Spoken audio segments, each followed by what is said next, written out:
Hi friends, ఇవి ఎంతమందికి తెలుసు? ఈ అల్లేవి మీకు తెలుసా? చూడండి, ఈ అల్లుకునేవి, ఈ మిర్రర్. ఇది చాలామందికి ఆర్మీ వైఫ్స్కి అయితే బాగా తెలుస్తుందండి. ఎందుకంటే అక్కడ క్వార్టర్స్ దగ్గరికి వెళ్ళేటప్పుడు ఇవి ఎక్కువగా దొరుకుతుంటాయి. ఇవి అల్లుకునే వాళ్ళం టైంపాస్కి. నెక్స్ట్ ఇంట్లో కూడా చాలా చాలా బాగుంటాయండి పెట్టుకోవడానికి. ఇంకోటి కూడా చూపిస్తే చూడండి. చూసారుగా, దీన్ని జుమ్మర్ అంటారండి.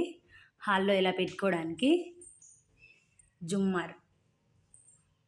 ఫ్రెండ్స్, ఇది కూడా ఫ్రెండ్స్ చూసారా, ఇది కూడా అక్కడ జుమ్మర్ కనిపిస్తుందిగా, దాని వెనుక కూడా కనిపిస్తుందిగా, ఇదొకటి. నెక్స్ట్ ఇది ఒక జుమ్మర్ ఫ్రెండ్స్.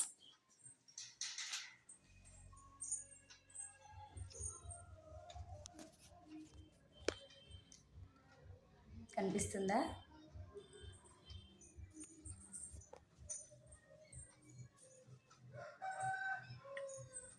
బాగుందా? నచ్చితే సబ్స్క్రైబ్ చేసుకోండి, లైక్ చేయండి, కామెంట్ కూడా చేయండి. Bye friends.